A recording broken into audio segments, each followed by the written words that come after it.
आज हम revision tour of C plus की इस क्वेश्चन सीरीज की थर्ड वीडियो में कुछ क्वेश्चंस और देखेंगे। तो आइए देखते हैं।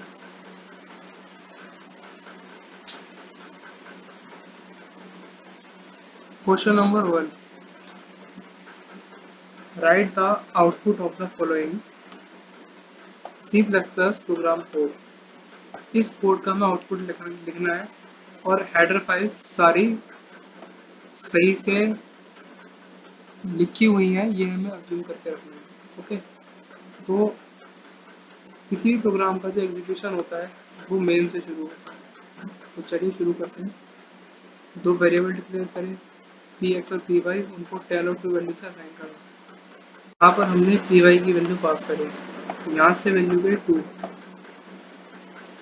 यहाँ से वैल्यू गई 2। अब ये 2 वैल्यू जाएगी यहाँ एक्स की वैल्यू, क्योंकि जो फर्स्ट अगर हम सिंगल वैल्यू पास करते हैं और 2 वैल्यू पास करनी होती है, जो फर्स्ट वैल्यू है वो फर्स्ट वेरिएबल पर ही जाती है। यानी यहाँ पर पी वाई एज रेफरेंस पास हुआ है, पी वाई एज रेफरेंस पास हुआ है। ठीक है, अब रेफरेंस मतलब क्या होता है? रेफरेंस मतलब होता है कि अब पी वाई की वैल्यू में जो भी यहाँ पर चेंज होगा वो चेंज मेन फंक्शन में रिफ्लेक्ट होगा। तो उसका स्कोप यहाँ पर होगा, हम उसकी वैल्यू का एड्रेस पास कर रहे हैं, वो वैल्यू पास एड्रेस का एड्रेस पास कर रहे हैं, तो जो भी उसमें चेंज होगा वो यहाँ पर भी रिफ्लेक्ट होगा। ठीक है, अब फर्स्ट वेरिएबल की वैल्यू तो ये होगी एक्स की, वाई की वैल्यू होगी 4 जो कि यहाँ पे प्री डिफाइंड है। अब यहाँ पर y की वैल्यू क्या है? 4, 4 प्लस 2 क्या होगा? 6, 4 प्लस 2 होगा 6। अब इस स्टेटमेंट की बात करते हैं। x की वैल्यू होगी x प्लस वाई। अब x यहाँ पर है क्या इस टाइम पर? इस टाइम पर यहाँ पर जो x है वो पी वाई है, पी वाई रेफरेंस पास करा है हमने। अब पी वाई की वैल्यू क्या होगी? x प्लस वाई, यानी पी वाई की value plus y. P y की वैल्यू क्या है? पी वाई की वैल्यू है 2, पी वाई की वैल्यू है 2। ठीक है, अब 2 वैल्यू में क्या प्लस होगा? y। y की क्या वैल्यू है? y की वैल्यू हो गई है इसके अंदर 6, तो 6 प्लस 2 8। ठीक है, अब जब ये फंक्शन यहाँ एंड होगा तो पॉइंटर रिटर्न होके आ जाएगा यहीं पर। अब होगी ये स्टेटमेंट एग्जीक्यूट। इसके हिसाब से पी एक्स की वैल्यू क्या है? पी एक्स की वैल्यू तो चेंज ही नहीं, पी एक्स की वैल्यू अभी भी 10 है। और पी वाई की वैल्यू जो कि हमने बाय रेफरेंस पास करा था, तो अब वो वैल्यू चेंज होके 8 हो गई है। ठीक है, अब अगेन हमने वैल्यूज पास करी, बट इस बार हमने पी एक्स और पी वाई दोनों पास करी। ओके, अब यहाँ पर पी एक्स बाय रेफरेंस आया और अब यहाँ पी वाई पास हुआ है, तो यहाँ पर वाई वेरिएबल की वैल्यू नहीं चलेगी, यहाँ पर पी वाई वेरिएबल की वैल्यू चलेगी। तो पी वाई वेरिएबल की वैल्यू क्या है? वो वैल्यू है 8, पी वाई की वैल्यू क्या आई? 10। इसका चेंज तो यहाँ पर रिफ्लेक्ट होगा, इसका चेंज यहाँ पर रिफ्लेक्ट नहीं होगा, इसका होगा। ठीक, इसकी वैल्यू कितनी थी? इसकी वैल्यू थी 10, इसकी वैल्यू थी 8, जो कि हमने पहले कैलकुलेट करी है। ओके, ये y प्लस 2 यानी 8 प्लस 2 10, ये हो गई y की वैल्यू। x की वैल्यू x प्लस वाई यानी 10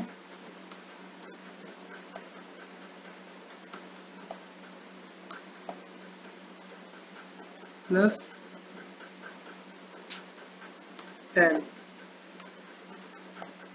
इज इक्वल टू 20, क्योंकि अभी y की वैल्यू 10 हो गई है, 8 प्लस 2 10। ठीक है, तो यानी पी एक्स की वैल्यू एक्स की यानी पी एक्स की वैल्यू है, अभी हमने बताया था कि वो पी एक्स है, 20 हो गई यहाँ पर भी, और ओवरऑल उसके एड्रेस में भी रिफ्लेक्ट हो गया कि उसकी वैल्यू 20 है। तो यहाँ पर जो पी एक्स की वैल्यू प्रिंट होगी वो 20 प्रिंट होगी, और पी वाई की वैल्यू जो पहले 8 थी वो प्रिंट होगी। ओके, अब जो आउटपुट प्रिंट होगा, जो आउटपुट प्रिंट होगा वो 20, 8 प्रिंट होगा, 20 पी एक्स की वैल्यू और 8 पी वाई की वैल्यू।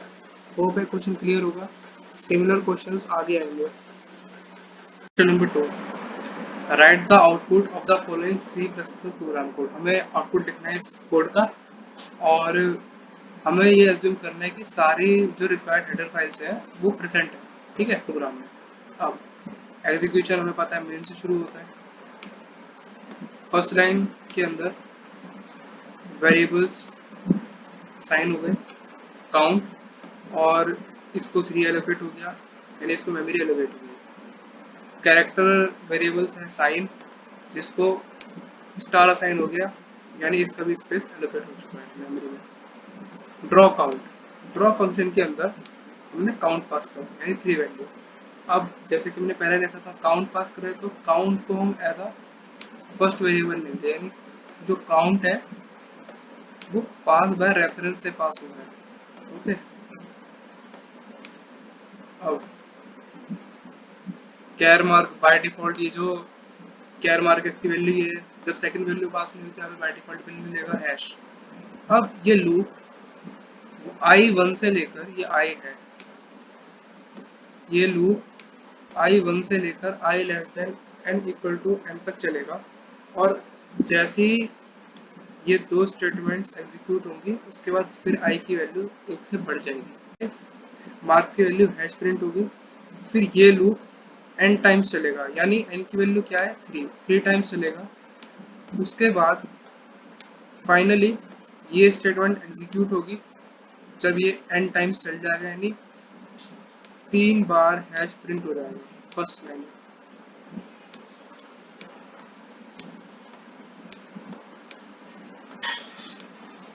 ठीक है, उसके बाद ये यहाँ पे n की वैल्यू प्लस प्लस होके n की वैल्यू हो जाएगी 4। अब ये 4 वैल्यू काउंट की हो गई, और एक इसका चेंज यहाँ पे रिफ्लेक्ट भी होगा। ठीक है, अब नेक्स्ट क्या होगा,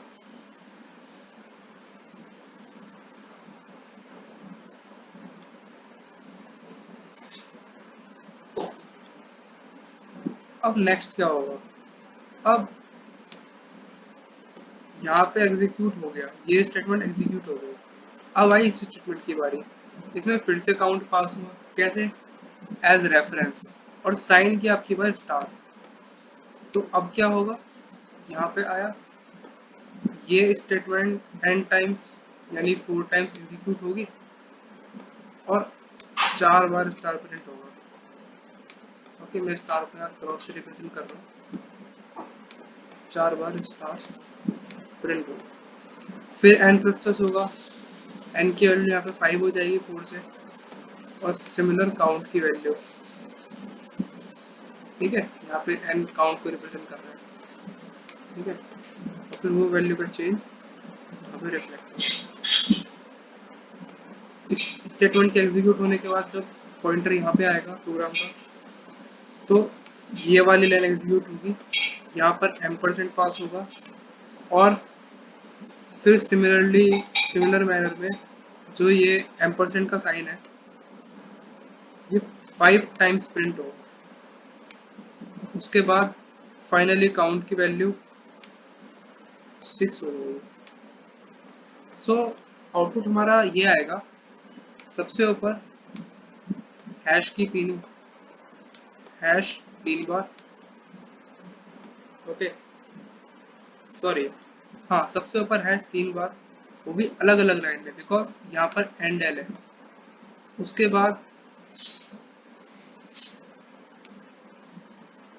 बाद स्टार 4 बार अलग अलग लाइन में, क्योंकि एंड एल है। उसके बाद एम्परसेंड अलग अलग लाइन में 5 बार। आइए आउटपुट चेक करते हैं। देखिए 3 बार हैश, 4 बार स्टार, 5 बार एम्परसेंड। चलिए नेक्स्ट क्वेश्चन पे चलते हैं। क्वेश्चन नंबर 3, इसे भी सेम करना है कि प्रोग्राम का आउटपुट लिखना है। तो एग्जीक्यूट करते हैं मेन से। P1 की वैल्यू 20 है, P2 की वैल्यू 4 है। पोजीशन P1, पोजीशन के अंदर हमने P1 पास करा, यानी यहाँ पे P1 पास हुआ बाय रेफरेंस। P1 की वैल्यू है 20। अब C1 P1 को रिप्रेजेंट करना है। C1 की वैल्यू यहाँ पे हो गई 22, ठीक है। C2 की वैल्यू क्या हो गई, C2 प्लस वाई। अब ये यहाँ पे मिसप्रिंट है, यहाँ पे ये C2 प्लस C1 होगा, C2 प्लस C1 यानी 22 प्लस 3 25।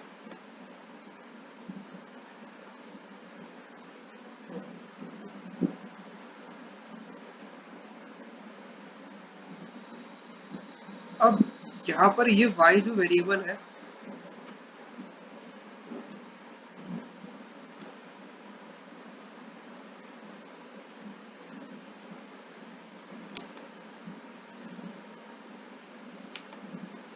यहाँ पर ये y जो वेरिएबल है ये अनडिफाइंड है। तो जैसे प्रोग्राम का पॉइंटर यहाँ पे आएगा तो प्रोग्राम दे देगा एरर और हमारा प्रोग्राम कंपाइल नहीं होगा, यानी ये प्रोग्राम कोई आउटपुट नहीं देगा, इसका एरर आएगा। ओके, तो चलिए नेक्स्ट क्वेश्चन। क्वेश्चन नंबर 4, हमें एक user defined function dibt define करना है जिसके अंदर इंटीजर रहेगा एज अ पैरामीटर और रिटर्न करेगा कि ये डिविजिबल बाय 3 है 13, और रिटर्न करेगा कि डिविजिबल बाय 13 है या नहीं है। फंक्शन 1 रिटर्न करेगा अगर 13 से डिविजिबल होगा, नहीं तो वो 0 रिटर्न करेगा। चलो सबसे पहले हमने फंक्शन की डिक्लेरेशन करी।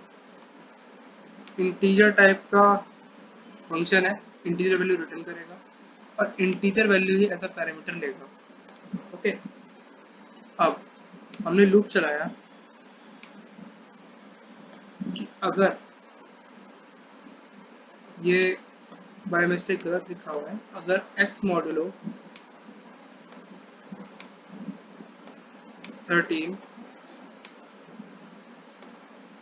इक्वल टू 0, अगर x को अगर हम 13 से डिवाइड करते हैं तो रिमाइंडर अगर 0 आए, यानी अगर वो पूरी तरह डिवाइड हो जाए तो 1 रिटर्न कर दें,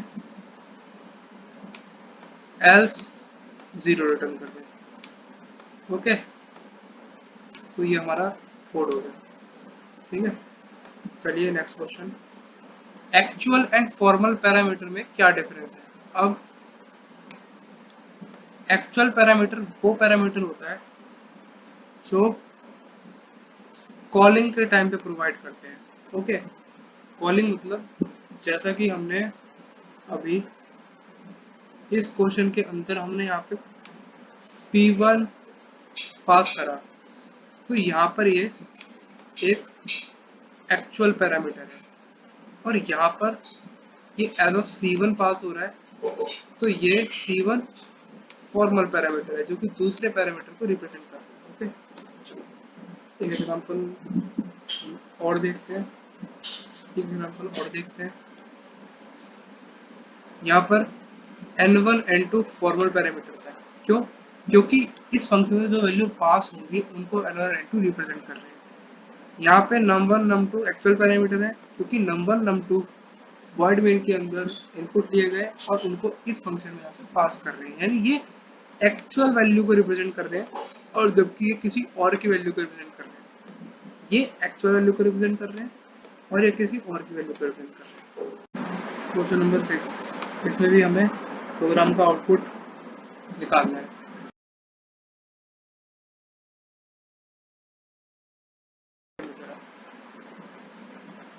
मेन से हमारा एग्जीक्यूशन शुरू होता है।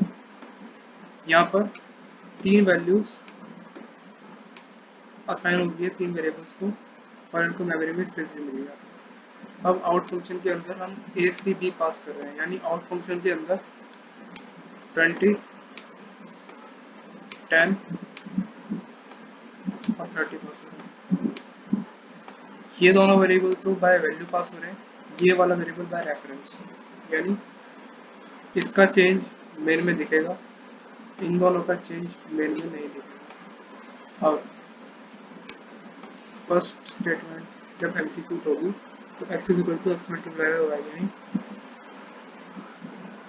30 multiply by 10 is equal to 300, यानी x की वैल्यू चेंज होके अब 300 हो गई लोकली भी and for main function also. y plus plus y की वैल्यू इंक्रीमेंट होके यहाँ पर 11 हो गई, z की वैल्यू यहाँ पर 0 हो गई, क्योंकि अगर डिवाइड करोगे तो आंसर 0 आएगा। यहाँ पर जो इफेक्ट आया है वो b की वैल्यू में आया। ठीक है, तो जब ये वाली स्टेटमेंट एग्जीक्यूट होगी, ये वाले a की जगह 20 प्रिंट होगा, हैश प्रिंट होगा, b की जगह 300 प्रिंट होगा, हैश प्रिंट होगा, c की जगह 10 प्रिंट होगा, उसके बाद हैश प्रिंट होगा, फिर नेक्स्ट लाइन में चलेगा। अब जब नेक्स्ट स्टेटमेंट एग्जीक्यूट होगी इन बी सी है, तो b की वैल्यू 300 पास होगी, c की वैल्यू 10, a की वैल्यू 20, तो 300, 10 एंड 20। अब ये वाली वैल्यू बाय रेफरेंस यानी इसका चेंज रहेगा, तो डायरेक्टली हम केवल ये देख लेते हैं कि z में क्या चेंज होगा। z की वैल्यू को x और y दोनों इफेक्ट कर रहे हैं। x की value x plus y, x की वैल्यू 310,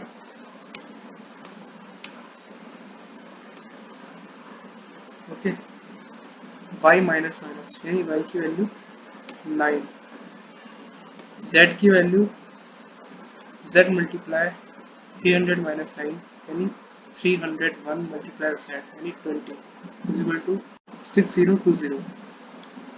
अब नेक्स्ट स्टेटमेंट, इसके एग्जीक्यूट होने के बाद a की वैल्यू चेंज होगी, बिकॉज यहाँ पर हमने a बाय रेफरेंस पास करा था।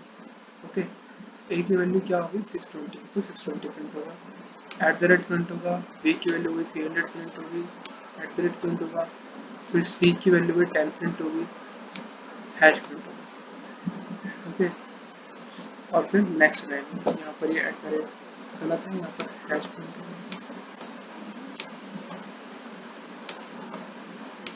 ओके, अब नेक्स्ट स्टेटमेंट, इसके अंदर ए बी सी पास करें, यानी नाउ आउट के अंदर सी एज रेफरेंस आ रहा है, तो आउट के अंदर सी एज रेफरेंस आ रहा है तो केवल सी की वैल्यू चेंज होगी, x multiply bye x is equal to x multiply bye, यानी सी की वैल्यू यहीं पर हमें पता चलेगी क्या होगी, सी की वैल्यू होगी एक्स मल्टीप्लाई बाय, यानी एक्स इज इक्वल टू सी की वैल्यू यानी 10 मल्टीप्लाई बाय y यानी b की वैल्यू 10 मल्टीप्लाई 300 यानी 3000, c की वैल्यू होगी 3000। जब ये फंक्शन एग्जीक्यूट होकर यहाँ पर आएंगे तो यहाँ पर a की वैल्यू 620 प्रिंट होगी, डॉलर प्रिंट होगा, 300 वैल्यू b की प्रिंट होगी, डॉलर प्रिंट होगा, फिर c की वैल्यू प्रिंट होगी। ओके, c की वैल्यू प्रिंट होगी 3000 और फिर डॉलर प्रिंट होगा। यहाँ पर प्रिंटिंग मिस्टेक यहाँ पर नहीं है, प्रिंटिंग मिस्टेक यहाँ पर है, यहाँ पर ही एट द रेट आएगा, बिकॉज जैसा कि आप देख रहे हैं कि यहाँ पर सिमेट्रिकली तीनों में ऐश है, यहाँ पर तीनों में डॉलर है, यहाँ पर तीनों में एट द रेट है। सो जो हमारा फाइनल आउटपुट है। Okay, next question, question number 7, हमें इस क्वेश्चन में पॉसिबल आउटपुट निकालने 1 से लेकर 4 तक चूज करना कौन सा होगा, और हमें मिनिमम और मैक्सिमम वैल्यूज देखनी है जो कि हम बाई नंबर को सेंड कर सकते हैं। चलो मेन फंक्शन से शुरू होगा, रैंडमनेस में उसको हमने डिक्लेयर करा, माइन क्यू को कोई वैल्यू दी गई, मैक्स को 5 वैल्यू दी गई है। सो मैक्सिमम की दो वैल्यूज होंगे, या 20 या फिर 24, क्योंकि रैंडम मैक्स की वैल्यू 0 से लेकर 4 तक कुछ भी हो सकती है। अब यहाँ पे ये लोग 1 से नहीं, माइनम की जो भी वैल्यू होगी वहाँ से लेकर 25 तक चलेगा। तो पॉसिबल आउटपुट क्या हो सकते हैं कि जो n की वैल्यू है वो या तो 20 से शुरू होनी चाहिए और 25 पर खत्म होगी ही होगी। तो ये वाला ऑप्शन आंसर नहीं हो सकता क्योंकि ये वैल्यू 24 पर खत्म है। ओके, अब ये बचे ये 3 ऑप्शन, इनके अंदर ये वाला ऑप्शन आंसर नहीं होगा क्योंकि इसके एंड में स्टार प्रिंट नहीं है, और ये वाला ऑप्शन भी नहीं होगा। सो ऑप्शन सेकंड हमारा करेक्ट ऑप्शन। सो ये हमारा आंसर है। नंबर 8, इसमें भी हमें सेम आउटपुट फाइंड करना है। ए की वैल्यू जो है वो वेरी करेगी हमारी 4 से लेकर 6 तक। बी की वैल्यू जो है वो वेरी करेगी 2 से लेकर 3 तक। ओके, क्लियर है? तो चलो यहाँ पर इस लूप, ये लूप कितनी बार चलेगा, या तो ये 4 टाइम्स चलेगा या 6 टाइम्स चलेगा, 4 से कम टाइम ही चलेगा। तो यानी ये वाला ऑप्शन एलिमिनेट, ये वाला ऑप्शन एलिमिनेट, क्योंकि इसमें स्टार एम्परसेंट जो है वो 2 बार प्रिंट है, एम्परसेंट 2 बार प्रिंट है। अब आगे देखते हैं बी की वैल्यू के हिसाब से ये लूप या तो 2 बार चलेगा या 3 बार चलेगा। सो ऑप्शन 3 एंड 4 में से कोई भी ऑप्शन हो सकता है। Thank you for listening students.